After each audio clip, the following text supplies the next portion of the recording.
Hi there, this is Professor Eckhouse, and I am going to go over exam 3. So if you're going to go through this with me, I would recommend, since you probably don't have your exam with you, is to try to do each problem ahead of me, pause it, and you can also slow me down, speed me up, whatever you want to do, but I'm going to go through it quickly. So go to the problems that you want.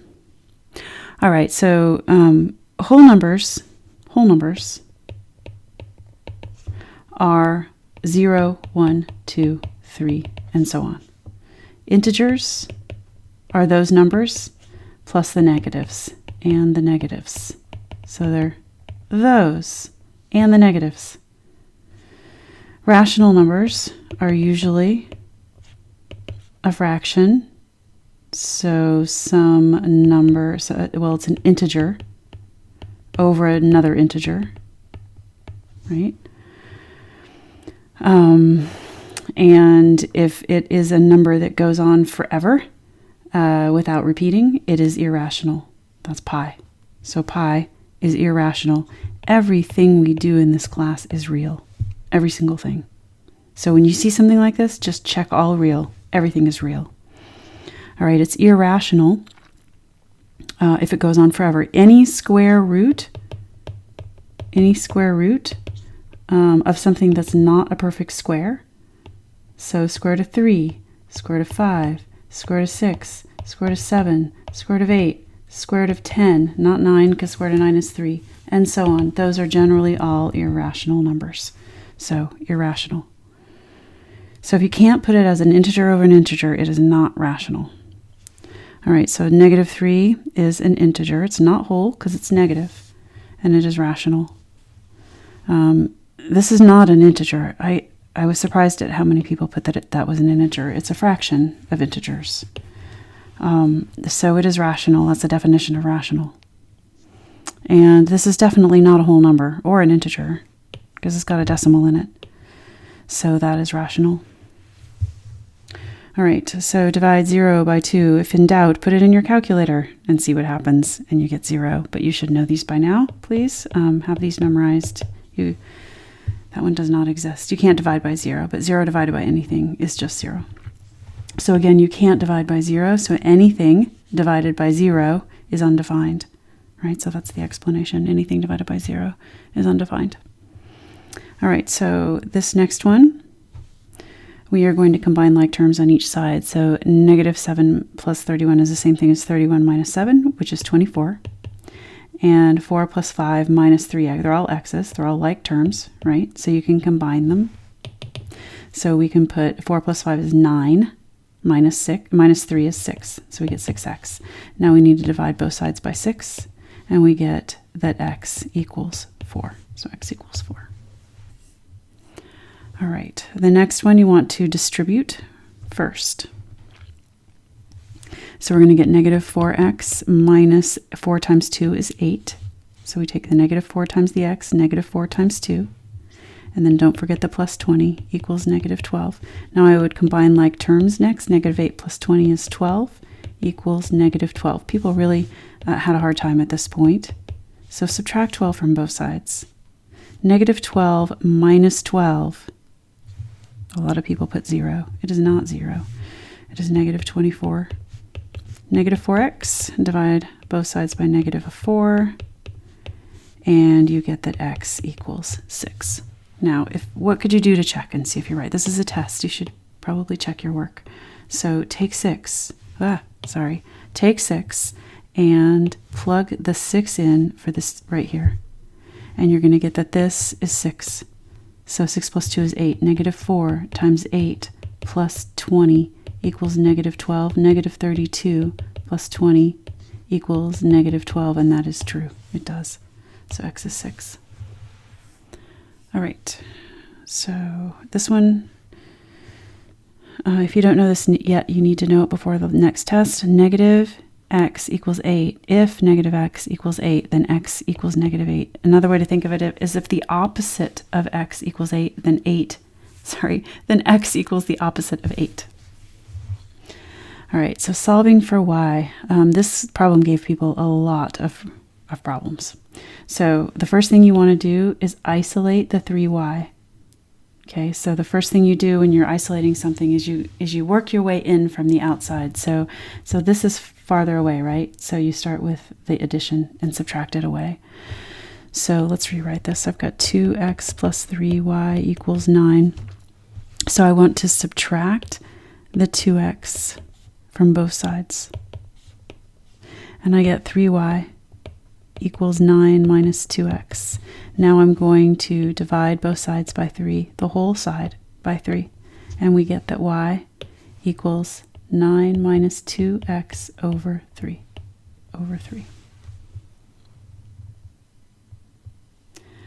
Okay, the next one is kind of similar, I guess. But this one, we're solving for w right there. So we want to get the 2w alone first. So I've got p equals 2l plus 2w. So I'm going to subtract the 2l from both sides.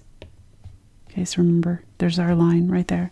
So I've got p minus 2l equals, it went away here, 2w. Now we want the w to be alone, so I'm going to divide both sides by 2.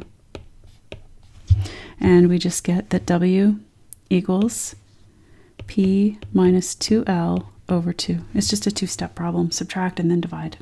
Just like this one. Subtract and then divide. All right, so given d equals rt, find the time it takes for a runner to go 10 miles at a pace of 5.3 miles per hour. Now, I did not see anybody do this, which made me a little sad since I talked about it in class a number of times and on the video. But I would do this first.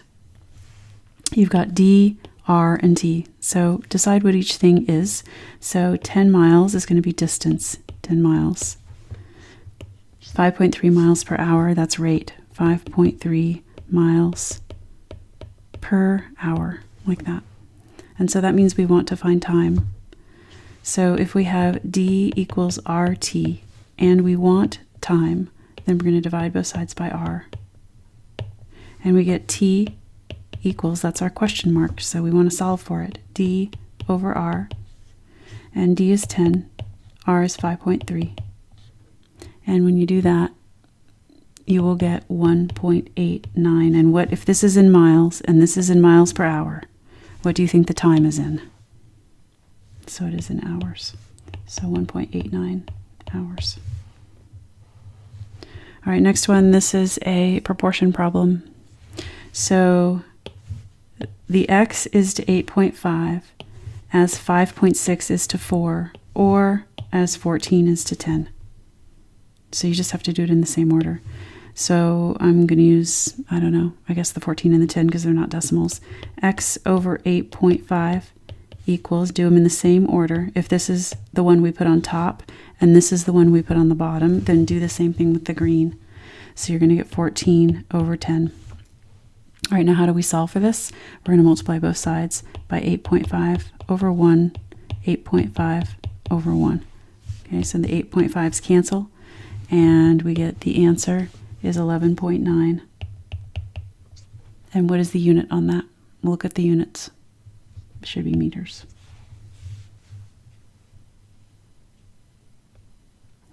All right, so what is the missing angle marked with a question mark? That is this one right here. All right, so if the first thing you want to look at is this is a straight line right here. So that means that 155 plus something equals 180. So we're going to say 180 minus 155. And what does that equal? Well, I believe that's 25 degrees. So this right here is 25. Now we know that this angle plus this angle plus this angle all equal 180. Okay, so we're going to say 25 plus 60 plus some unknown x equals 180. So 25 plus 60 plus some unknown x equals 180. So add these up, 85 plus x equals 180. So that means x equals 95. So this angle right now there is now 95. Now we know that these two must add up to 180. So we'll say 180 minus 95 equals that question mark right there. All right, so I believe that that then is 85 degrees. All right. So write the Pythagorean theorem, then use it to find the missing side rounded to the 10th place. Find the perimeter and the area. All right, so the Pythagorean theorem is a squared plus b squared equals c squared. Which one is c? Well, this one is c. This one is a and b, whatever. Or b and a, it doesn't really matter. As long as the one across from the hypotenuse is the c. All right, so we've got 8 squared plus, I'll call it x, plus x squared equals 16 squared. All right, so 8 squared is 64 plus x squared equals 256. So x squared, I'm going to subtract 64 from both sides, is 256 minus 64. So x squared equals 192. If you put that in your calculator when you take the square root of both sides, you find that x is going to be 8 square root of 3. If you hit the little toggle switch, you will see that that is 13.9. So 13.9. And it is kilometers. So the perimeter, you're just going to add up. Perimeter is going to be 16 plus 8 plus 13.9. Just add up around the outside. And that is going to be 37.9. What is the unit on that? Well, it's kilometers. 37.9 kilometers. All right, now the area. The area is going to be 1/2 base times height. So 1/2 times the base. The base would be 8, and the height would be this side right here, which is 13.9. All right, just double checking my work here. And when you put that in your calculator, you should get 55.6. And what is the unit on that? Well, it's area. The sides are kilometers, so it's kilometers squared, square kilometers.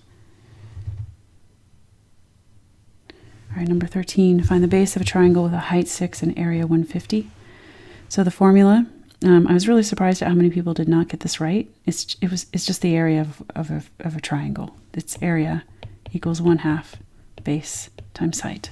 I was trying to get you to just go look at the sheet if you didn't have it in front of you. All right, so if we're looking, so the height is 6. The height is this right here. Okay, that's the height of the triangle, 6.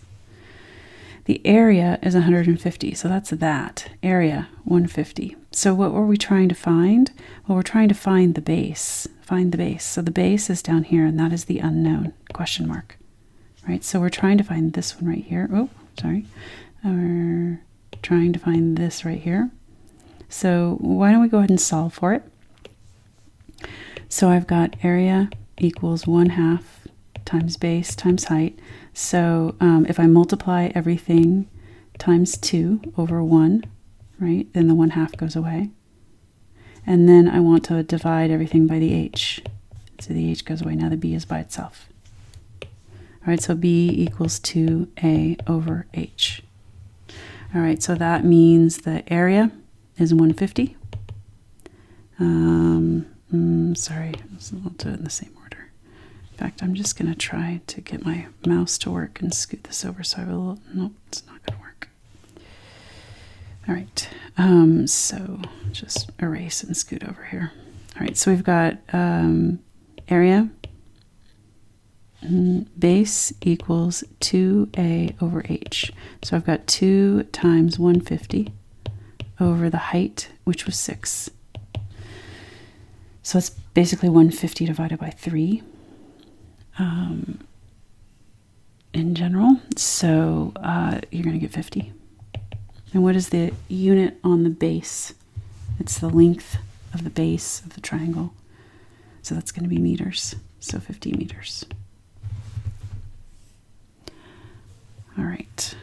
The height of a trapezoid is 14 meters and the bases are 5 and 9. Once again, I told you it's a trapezoid. You didn't have to figure that out, and it was right on the sheet. So be sure and use the tools that I provide you with. So the formula was given right on the sheet, and that is 1/2 times the height times base 1 plus base 2. Okay, so base 1 is, this one's 5 and this one's 9.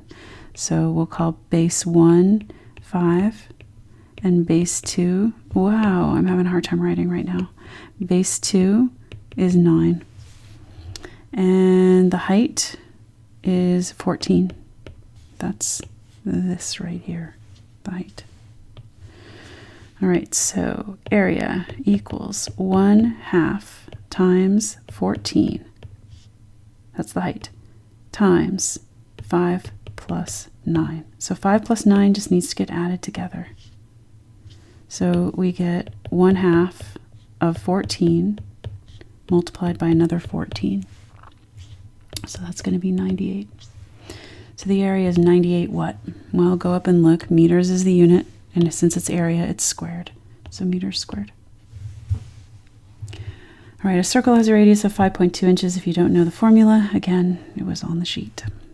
So circumference is 2 pi r. Area is pi r squared. That was part of the points, just writing it down. All right, so if we had a circle, let's see, the radius, I'm not going to try to draw a circle because you can't do that quickly. All right, so we've got the circumference is going to be 2 pi times 5.2 inches. Okay, so we get, just put pi in your calculator and you get 32.67. And if it's circumference, that means it's the distance around the outside. So that is going to be inches. So 32.67 inches. All right, area is going to be pi times r 5.2, and the r is squared. The pi is not squared, just the r. Okay, so put that in your calculator and you get 84.95, and it's inches, and its area, it's going to be inches squared. All right, so we've got 84.95 square inches. All right, perimeter and area of this thing. So perimeter, you just add it up. There's no formula. You just add it up. So don't forget that sometimes people get lost in the more challenging aspects of these things, and just try to remember that perimeter is like a fence around a yard. It's just how long the fencing would be. You just add them up. So put those in your calculator and you get 36.6 feet. All right, so now the area, you got to use a little logic here. That is telling us that that's a square. If it's 4 on one side and 4 on the other, then, you know, it's 4 all the way around. So the height of the triangle is 4, but this 16 is all the way across. And if that's the case, then what is it then just from here to here? Well, that's going to be 12 because this is 4. All right, so the area of this this square right here is going to be 4 times 4, which is 16.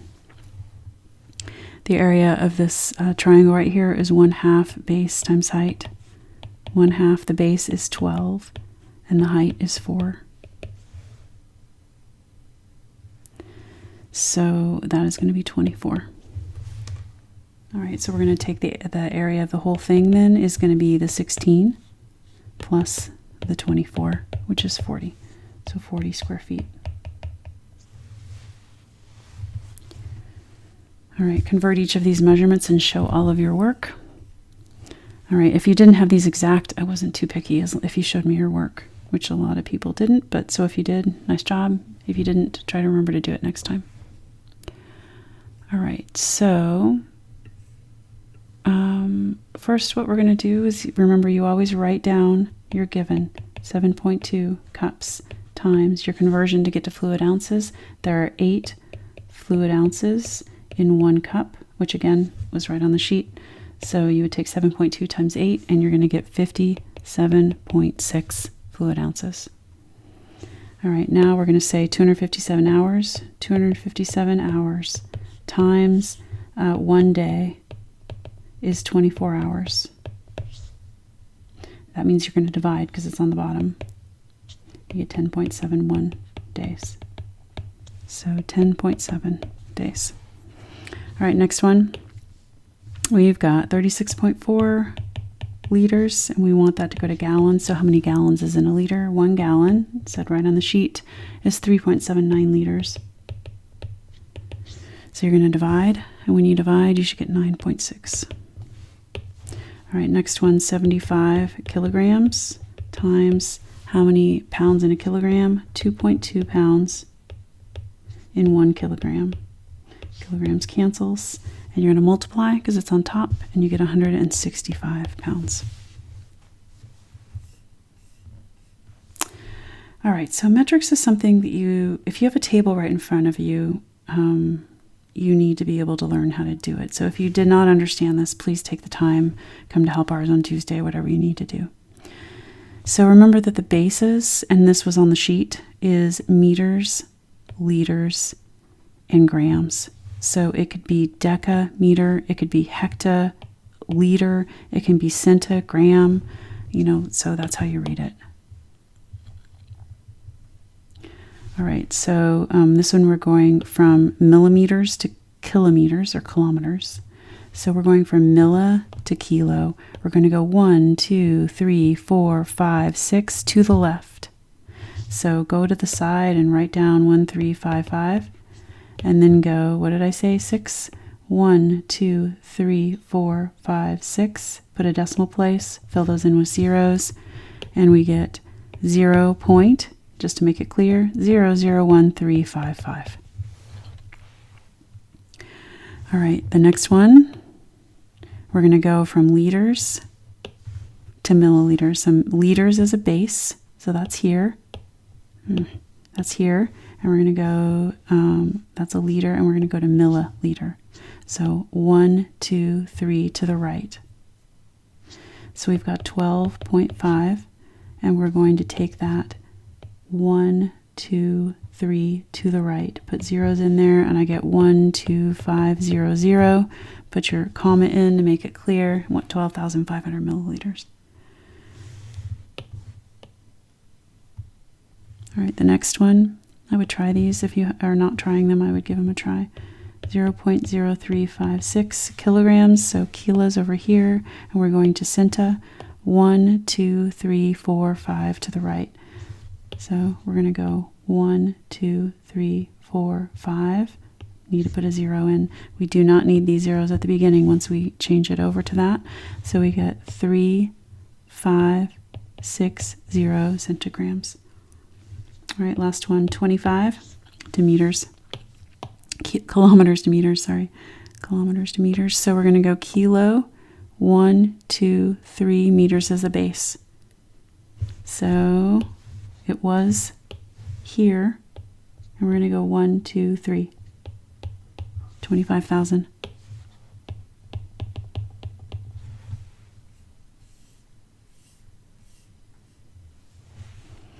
All right, for those who want to see it, if you didn't do these and are not interested, you don't need to watch, but you can watch if you'd like. All right, the perimeter.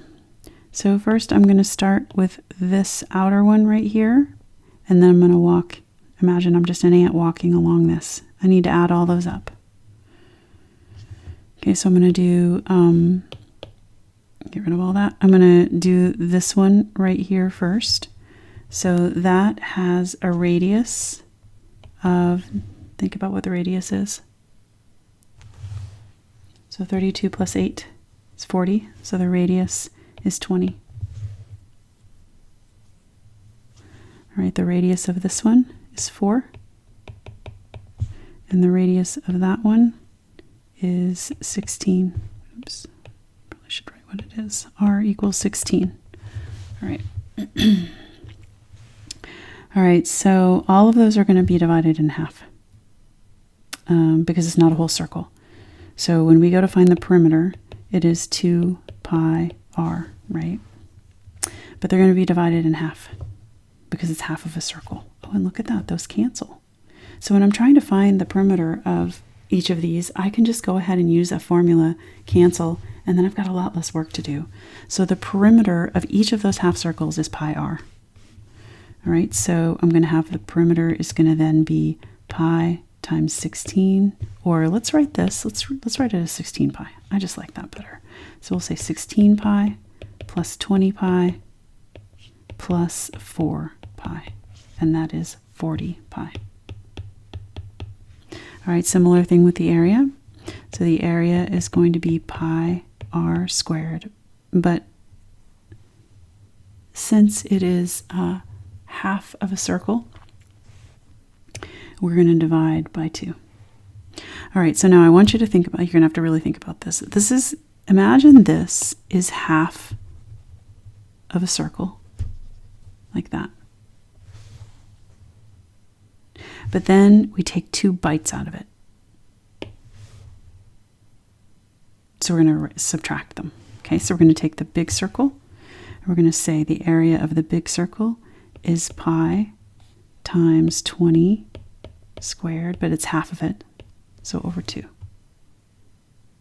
All right, we're going to subtract the bite that is this bite here.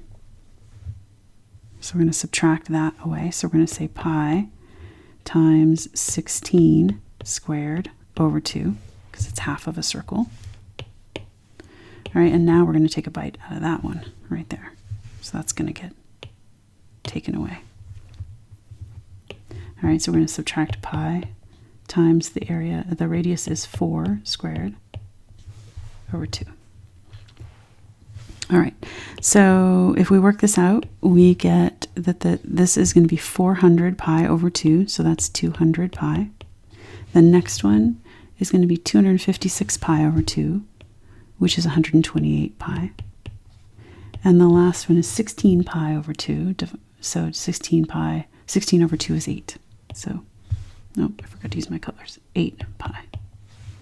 All right, so now you just leave the pi and subtract these as if they are like an x, right? So 200 pi minus 128 pi minus 8 pi is going to give us 64 pi. All right, last one, 75 miles per hour to meters per second. So I want meters on top and seconds on the bottom. All right, so I'm going to deal with the miles first. And so I'm going to change it. I want to get to meters. So first I have to go to kilometers and then to meters. So I've got 1.61 kilometers in 1 mile, or per 1 mile. Miles cancels. All right, times, I know there's 1,000 meters in a kilometer. So kilometers cancels. Ooh, look at that. I've got my meters. They're done. All right, so now I'm going to look at the hours. Now it's on bottom, so I want to be careful. So I know that the 1 hour is 60 minutes, and I want the hours to cancel. So I flipped it over than what you would normally think of it, because hours is on the bottom. Times, now I want minutes to cancel, so I've got 1 minute is 60 seconds. Okay. So I'm going to erase this and give myself a little space. So I put the pink ones in, is the one that's converting the top, and the green ones are the ones converting the bottom. And I forgot to cancel out minutes. All right, so in your calculator, you would just take 75 times 161 times 1,000 divided by 60, enter. One time. You don't have to put it in multiple times. That's why we do this all at once. 33.54 meters per second. Okay? And that's your final answer. So 75 miles per hour is the same thing as 33.54 meters per second. All right, thanks for watching. Hopefully that was helpful.